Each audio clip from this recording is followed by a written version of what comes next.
ನನ್ನೆಲ್ಲ ಯೂಟ್ಯೂಬ್ ವೀಕ್ಷಕ ಸ್ನೇಹಿತರಿಗೆ ನಿಮ್ಮ ಸುಪ್ರಿಯಾ ಶಿವಮೂರ್ತಿ ಗೌಡ ಮಾಡುವ ನಮಸ್ಕಾರಗಳು. ಹಾಗೆ ವಾಲ್ಮೀಕಿ ರಾಮಾಯಣದ 2ನೇ ಎಪಿಸೋಡ್ಗೆ ನಿಮ್ಮೆಲ್ಲರಿಗೂ ಸ್ವಾಗತ. ನಿಮ್ಮೆಲ್ಲರಿಗೂ ಶುಭ ಸಂಜೆ. ಜೈ ಶ್ರೀರಾಮ್. ನಿನ್ನೆ ಮೊದಲನೇ ಎಪಿಸೋಡ್ನಲ್ಲಿ ಶ್ರೀರಾಮಚಂದ್ರ ಪ್ರಭುವಿನ ವರ್ಣನೆ ಆಗ್ತಾ ಇತ್ತು. ಅದನ್ನು ಈಗ ಮುಂದುವರಿಸೋಣ. ಶ್ರೀರಾಮನು ಗಾಂಭೀರ್ಯದಲ್ಲಿ ಸಮುದ್ರರಾಜನಂತೆಯೂ ಧೈರ್ಯದಲ್ಲಿ ಹಿಮವಂತನಂತೆಯೂ ಇದ್ದಾನೆ. ಅವನು ವಿಷ್ಣುವಿನಂತೆ ಪರಾಕ್ರಮಿಯೂ ಚಂದ್ರನಂತೆ ಆನಂದವನ್ನು ಕೊಡುವವನೂ ಆಗಿದ್ದಾನೆ. ಅವನಿಗೆ ಕೋಪ ಬಂದರೆ ಕಾಲಾಗ್ನಿಯೇ ಸರಿ. ಆದರೆ ತಾಳ್ಮೆಯಲ್ಲಿ ಭೂದೇವಿಯ ಹಾಗೆ, ದಾನದಲ್ಲಿ ಕುಬೇರನ ಹಾಗೆ ಇದ್ದಾನೆ. ಸಾಕ್ಷಾತ್ ಧರ್ಮದೇವತೆಯ ಅಪರಾವತಾರವಾಗಿದ್ದಾರೆ. ಇಂತಹ ಸರ್ವಗುಣಭೂಷಣನಾದ ಶ್ರೀರಾಮನು ದಶರಥ ಮಹಾರಾಜನ ಹಿರಿಯ ಪುತ್ರ. ಅವನು ಜನಕರಾಜನ ಮಗಳಾದ ಸೀತಾದೇವಿಯನ್ನು ವಿವಾಹವಾದವನು. ಶ್ರೀರಾಮನಿಗೆ ರಾಜ್ಯಾಭಿಷೇಕವಾಗುವ ಸಮಯದಲ್ಲಿ ಅವನ ಚಿಕ್ಕಮ್ಮ ಕೈಕೇಯಿಗೆ ತನ್ನ ಮಗನೇ ಭರತನಾದ ತನ್ನ ಮಗನೇ ರಾಜನಾಗಬೇಕೆಂಬ ದುರ್ಬುದ್ಧಿ ಹುಟ್ಟಿತು. ಅದಕ್ಕಾಗಿ ಅವಳು ಶ್ರೀರಾಮನನ್ನು 14 ವರ್ಷ ವನವಾಸಕ್ಕೆ ಹೋಗಬೇಕೆಂದು ಅಪೇಕ್ಷಿಸಿದಳು. ಚಿಕ್ಕಮ್ಮನ ಇಚ್ಛೆಯಂತೆ ಶ್ರೀರಾಮನು ತನ್ನ ಪತ್ನಿಯೊಡನೆ ಕಾಡಿಗೆ ಹೋದನು. ಅವನು ಕಾಡಿನಲ್ಲಿದ್ದಾಗ ರಾವಣನೆಂಬ ರಾಕ್ಷಸನು ಸೀತೆಯನ್ನು ಮೋಸದಿಂದ ಅಪಹರಿಸಿದನು. ಶ್ರೀರಾಮನು ಸೀತೆಯನ್ನು ಹುಡುಕುತ್ತಾ ಕಿಷ್ಕಿಂಧೆಗೆ ಹೋಗಿ ಸುಗ್ರೀವನೆಂಬ ಕಪಿವೀರನ ಸ್ನೇಹ ಬೆಳೆಸಿದನು. ಸುಗ್ರೀವನ ಸಹಾಯದಿಂದ ರಾವಣನ ರಾಜ್ಯವಾದ ಲಂಕೆಯ ಮೇಲೆ ದಾಳಿ ಮಾಡಿದನು. ರಾವಣನನ್ನು ಕೊಂದು ಸೀತೆಯನ್ನು ಮರಳಿ ಪಡೆದನು. ಅರಣ್ಯವಾಸದ ಅವಧಿ ಮುಗಿದ ನಂತರ ಅಯೋಧ್ಯೆಗೆ ಹಿಂದಿರುಗಿ ಎಲ್ಲರ ಅಪೇಕ್ಷೆಯಂತೆ ಪಟ್ಟಾಭಿಷಿಕ್ತನಾದನು ಎಂದು ಶ್ರೀರಾಮನ ಕಥೆಯನ್ನು ಸಂಕ್ಷಿಪ್ತವಾಗಿ ಹೇಳಿದನು. ನಾರದರು ಹೇಳಿದ ಕತೆ ಅದ್ಭುತವಾಗಿತ್ತು. ಶ್ರೀರಾಮನ ಕತೆ ವಾಲ್ಮೀಕಿ ಮುನಿಗಳ ಮೇಲೆ ಅಗಾಧ ಪರಿಣಾಮ ಬೀರಿತು. ಮಹರ್ಷಿಗಳು ತುಂಬ ಪ್ರಭಾವಿತರಾದರು. ಆ ನಂತರ ನಾರದರು ವಾಲ್ಮೀಕಿಗಳಿಂದ ಬೀಳ್ಕೊಂಡು ಆಶ್ರಮದಿಂದ ತೆರಳಿದರು. ನಾರದರು ಹೋದ ನಂತರವೂ ವಾಲ್ಮೀಕಿಗಳು ಶ್ರೀರಾಮನ ಧ್ಯಾನದಲ್ಲಿಯೇ ಇದ್ದರು. ಮಧ್ಯಾಹ್ನ ಸಮೀಪಿಸಿತು. ಮಧ್ಯಾಹ್ನಿಕಕ್ಕೆ ವೇಳೆ ಆಯಿತು. ಸ್ನಾನ ಅಹಿನಿಕಗಳಿಗೆಂದು ವಾಲ್ಮೀಕಿ ಋಷಿ ನದಿಯ ತೀರಕ್ಕೆ ಬಂದರು. ಅವರ ಜೊತೆಯಲ್ಲಿ ಶಿಷ್ಯ ಭಾರದ್ವಾಜನೂ ಇದ್ದ. ತಮಸಾ ನದಿ ನಿರ್ಮಲವಾಗಿ ಹರಿಯುತ್ತಿತ್ತು. ಪಕ್ಕದಲ್ಲಿಯೇ ಸುಂದರವಾದ ವನ. ಎತ್ತ ಕಣ್ಣು ಹಾಯಿಸಿದರೂ ಗಿಡದ ಹಸಿರು, ಕಿವಿಗೆ ಇಂಪಾಗುವಂತೆ ನದಿಯ ಜುಳುಜುಳು ನಿನಾದ, ಪ್ರಕೃತಿಯ ಸೌಂದರ್ಯವನ್ನು ಹೆಚ್ಚಿಸುವಂತೆ 2 ಕ್ರೌಂಚ ಪಕ್ಷಿಗಳು ಅಲ್ಲಿಯೇ ಹಾಡುತ್ತಾ ಇದ್ದವು. ವಾಲ್ಮೀಕಿಗಳಿಗೆ ಈ ಸೊಬಗನ್ನು ನೋಡಿ ಆನಂದವಾಯಿತು. ಪ್ರಕೃತಿ ಸೌಂದರ್ಯವನ್ನು ಸವಿಯುತ್ತಾ ಹಾಗೆಯೇ ನಿಂತರು. ಮಹರ್ಷಿಗಳು ನೋಡುತ್ತಿದ್ದ ಹಾಗೆಯೇ ಬೇಡನೊಬ್ಬನು ಆ ಕ್ರೌಂಚ ಪಕ್ಷಿಯ ಜೋಡಿಯನ್ನು ಕಂಡು ಹಕ್ಕಿಯನ್ನು ಬಾಣದಿಂದ ಹೊಡೆದು ಬಿಟ್ಟ. ಮೈಯೆಲ್ಲ ರಕ್ತಮಯವಾಗಿ ಹಕ್ಕಿ ನೆಲದ ಮೇಲೆ ಬಿದ್ದು ಹೊರಳಾಡಿ ಸತ್ತು ಹೋಯಿತು. ಅದರ ಸಂಗಾತಿ ಹೆಣ್ಣು ಹಕ್ಕಿಯು ದೈನ್ಯದಿಂದ ಕೂಗಲಾರಂಭಿಸಿತು. ಎಂಥವರಿಗೂ ಕನಿಕರ ಹುಟ್ಟಿಸುವಂತಹ ದೃಶ್ಯ. ವಾಲ್ಮೀಕಿಗೆ ಕರುಣೆ ಉಕ್ಕಿ ಬಂತು. ಬೇಡ ಮಾಡಿದ ಕೆಲಸ ತಪ್ಪು ಎನಿಸಿತು ಅವನಿಗೆ. ಅವರು ಬೇಡನ ಕಡೆಗೆ ತಿರುಗಿ ದುಃಖ ಕೋಪಗಳಿಂದ ಮಾ ನಿಷಾದ ಪ್ರತಿಷ್ಠಾಂ ತ್ವಾಮಗಮಃ ಶಾಶ್ವತಿ ಸಮಃ ಯತ್ ಕ್ರೌಂಚ ಮಿಥುನಾದೇಕಮವಧಿಃ ಕಾಮೋ ಮೋಹಿತಂ.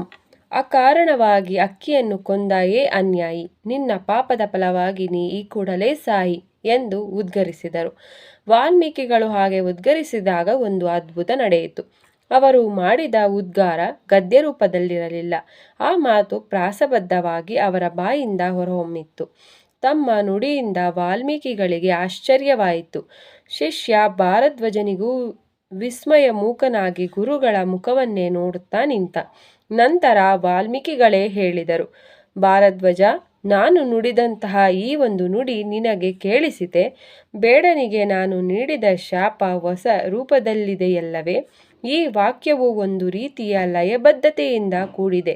ಇದನ್ನು ತಾಳಕ್ಕೆ ತಕ್ಕ ಹಾಗೆ ಆಡಬಹುದಾಗಿದೆ. ವೀಣೆಯ ತಂತಿಯನ್ನು ಮೀಟಿದಾಗ ಬರುವ ಝೇಂಕಾರದೊಡನೆ ಹೊಂದಿಸಿ ನುಡಿಯಬಹುದಾಗಿದೆ. ನಾನು ಶೋಕದಿಂದ ನುಡಿದ ಈ ವಾಕ್ಯ ರೂಪವನ್ನು ಶ್ಲೋಕ ಎಂದು ಕರೆಯೋಣ ಎಂದರು. ವಿಶ್ವದ ಮೊಟ್ಟ ಮೊದಲ ಶ್ಲೋಕ ಈ ರೀತಿಯಾಗಿ ಹುಟ್ಟಿತು. ಆ ನಂತರ ವಾಲ್ಮೀಕಿ ಮುನಿಗಳು ತಮಸಾ ನದಿಯಲ್ಲಿ ಸ್ನಾನ ಮಾಡಿದರು. ನದಿಯ ದಂಡೆಯಲ್ಲಿ ಕುಳಿತು ಐಹಿಕ ಕಾರ್ಯವನ್ನು ಮುಗಿಸಿದರು. ಸೂರ್ಯ ಭಗವಾನರಿಗೆ ಅರ್ಘ್ಯವನ್ನಿತ್ತರು. ಆ ನಂತರ ಶಿಷ್ಯನೊಡಗೂಡಿ ಆಶ್ರಮಕ್ಕೆ ಹಿಂದಿರುಗಿದರು. ಆಶ್ರಮದಲ್ಲಿ ಇದರ ಶಿಷ್ಯರನ್ನೂ ಕೂಡಿಸಿಕೊಂಡು ವೇದ ಪಾರಾಯಣ ಮೊದಲಾದ ಕಾರ್ಯದಲ್ಲಿ ತೊಡಗಿದರು. ಇಷ್ಟಾದರೂ ಅವರ ಮನಸ್ಸು ಮಾತ್ರ ಬೇಡನು ಕ್ರೌಂಚ ಪಕ್ಷಿಯನ್ನು ಕೊಂದದ್ದನ್ನೂ ತಾವು ಅವನಿಗೆ ಶ್ಲೋಕ ರೂಪದಲ್ಲಿ ಶಾಪ ಕೊಟ್ಟದ್ದನ್ನೂ ಮತ್ತೆ ಮತ್ತೆ ಮೆಲುಕು ಹಾಕುತ್ತಾ ಕುಳಿತಿದ್ದರು. ಆ ವೇಳೆಗೆ ವಾಲ್ಮೀಕಿ ಮುನಿಗಳ ಆಶ್ರಮಕ್ಕೆ ಬ್ರಹ್ಮದೇವರು ಬಂದರು. ಸೃಷ್ಟಿಕರ್ತರಾದ ಸಾಕ್ಷಾತ್ ಚತುರ್ಮುಖ ಬ್ರಹ್ಮನೇ ತಮ್ಮ ಆಶ್ರಮಕ್ಕೆ ಬಂದುದನ್ನು ಕಂಡು ವಾಲ್ಮೀಕಿ ಮುನಿಗೆ ಆಶ್ಚರ್ಯವಾಯಿತು, ಆನಂದಗಳೂ ಉಂಟಾದವು. ತಟ್ಟನೆ ಎದ್ದು ನಿಂತರು, ವಿನಯ ಪುರಸ್ಕಾರಗಳಿಂದ ನಮಸ್ಕರಿಸಿದರು, ಆರ್ಘ್ಯ ಪಾದ್ಯಗಳನ್ನು ನೀಡಿದರು, ಕೂಡಲು ಪೀಠವನ್ನು ಕೊಟ್ಟರು.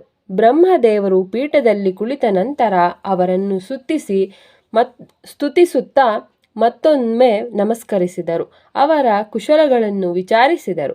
ಬ್ರಹ್ಮದೇವರ ಆದೇಶದಂತೆಯೇ ತಾವು ಅವರ ಸನಿಹದಲ್ಲೇ ಕುಳಿತುಕೊಂಡರು. ಆ ಕೂಡಲೇ ಅವರ ಮನಸ್ಸು ಮತ್ತೆ ಕ್ರೌಂಚ ಪಕ್ಷಿಯ ಪ್ರಕರಣದತ್ತ ಹಾರಿತು.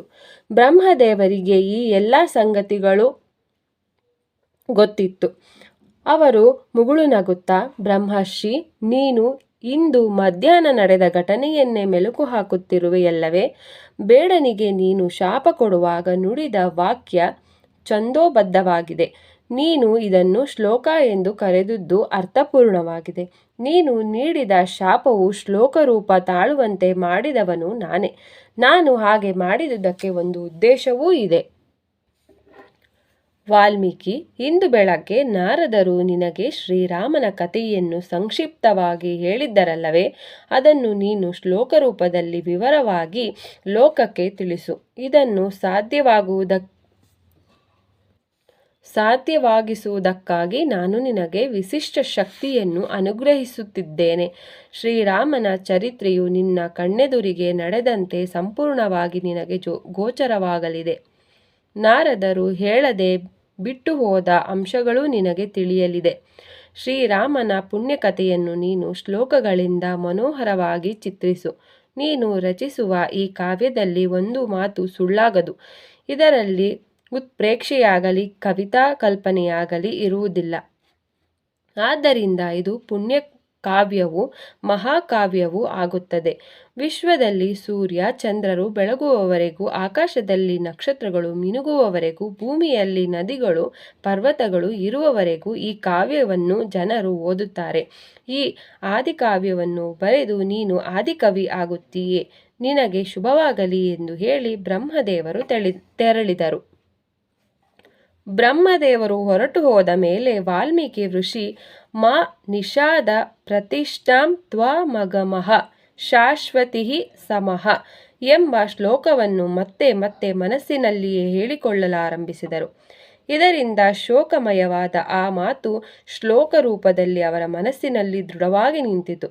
ನಾರದರು ಹೇಳಿದ ಶ್ರೀರಾಮನ ಕಥೆಯನ್ನು ಅವರು ಮನಸ್ಸಿನಲ್ಲೇ ಮೆಲುಕು ಹಾಕಿಕೊಂಡು ಬ್ರಹ್ಮದೇವರ ಅನುಗ್ರಹದಿಂದ ಆ ಕಥೆಯ ಎಲ್ಲ ಘಟನಾವಳಿಗಳು ಅವರಿಗೆ ಗೋಚರವಾದವು.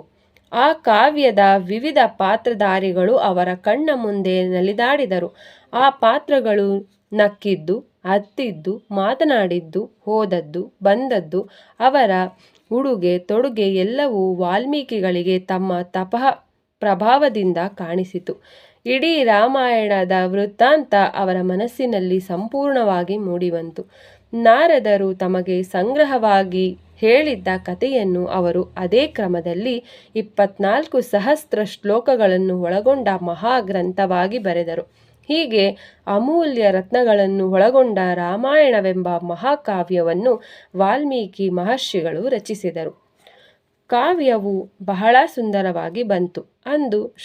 ಅದು ಶೃಂಗಾರ, ವೀರ, ಕರುಣ, ಅದ್ಭುತ, ಹಾಸ್ಯ, ಭಯಾನಕ, ಬೀಭತ್ಸ, ರೌದ್ರ ಮತ್ತು ಶಾಂತ ಎಂಬ ನವರಸಗಳಿಂದ ತುಂಬಿತ್ತು. ಅದನ್ನು ಷಡ್, ವೃಷಭ, ಗಾಂಧಾರ, ಮಧ್ಯಮ, ಪಂಚ, ದೈವತ ಮತ್ತು ನಿಷಾದ ಎಂಬ ಸಪ್ತ ಸ್ವರಗಳಲ್ಲಿ ಆಡಬಹುದು. ವೀಣೆಯಲ್ಲಿ ಲಯಬದ್ಧವಾಗಿ ನುಡಿಸಬಹುದು. ಇಂತಹ ಮನೋಹರವಾದ ಕಾವ್ಯವನ್ನು ಕಂಡು ವಾಲ್ಮೀಕಿಗಳ ಶಿಷ್ಯರು ಆನಂದಿತರಾದರು. ಕಾವ್ಯವನ್ನು ರಚಿಸಿದ ನಂತರ ವಾಲ್ಮೀಕಿ ಮುನಿ ತಮ್ಮ ಆಶ್ರಮದಲ್ಲಿದ್ದ ಲವಕುಶರನ್ನು ಕರೆಸಿದರು.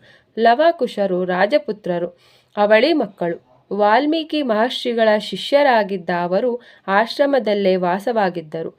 ಆ ಲವಕುಶರು ಸಂಗೀತ ಶಾಸ್ತ್ರದಲ್ಲಿ ವಿಶಾರದರಾಗಿದ್ದರು.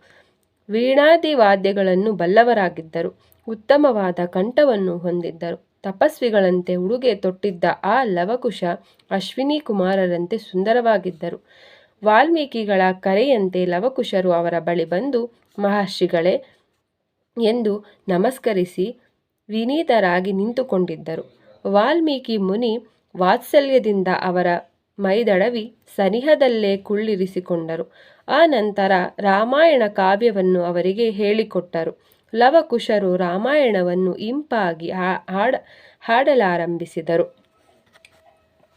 ಇಲ್ಲಿಗೆ ರಾಮಾಯಣ ಮಹಾಕಾವ್ಯ ಹೇಗೆ ಮೂಡಿಬಂತು ಅನ್ನೋದ್ರ ಬಗ್ಗೆ ನಾವು ಇವತ್ತಿನ ಎಪಿಸೋಡಲ್ಲಿ ತಿಳ್ಕೊಂಡ್ವಿ.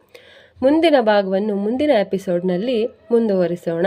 ನಿಮಗೆಲ್ಲರಿಗೂ ನನ್ನ ನಮಸ್ಕಾರಗಳು. ಶುಭ ಸಂಜೆ. ಜೈ ಶ್ರೀರಾಮ್.